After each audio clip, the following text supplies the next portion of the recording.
Dams hold back floodwaters during heavy rains, but if a dam bursts and the water stored up rushes out all at once, it can wash a town away in minutes. From the time of Adam and Eve's first sin until the time of Jesus, God's judgment, his punishment, for everybody's sins was held back just as a dam holds back floodwaters. Out of his loving kindness and mercy, God held back his judgment for sin until the day when his only Son, Jesus, took the place of sinners on the cross. Jesus willingly received our punishment, all of God's stored up wrath for sin, as he became sin for us. On Palm Sunday, Jesus rode into Jerusalem on a donkey, knowing that it would be in Jerusalem that he would be killed for us. As he hung on the cross, God allowed the dam to burst and his wrath to pour out on his beloved Son. God's plan from the very first sacrifice for sin was to offer his Son as our substitute to take our punishment.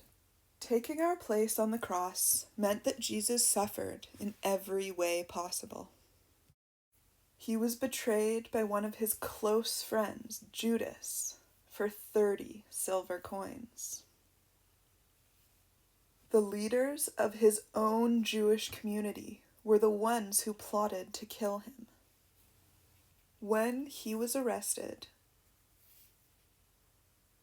his closest friends scattered. One friend, Peter, even lied and said he did not know Jesus. Jesus was mocked, crowned with painful thorns, and beaten terribly. He was forced to climb a rocky hill carrying a cross. At the top of the hill, Jesus was nailed to the cross by his hands and feet, and then the cross was pulled up for everyone to see. But the mockery of the crowd and the pain of the nails could not compare with Jesus' suffering, when God's wrath, God's anger for our sin, burst like a giant dam and flooded over him.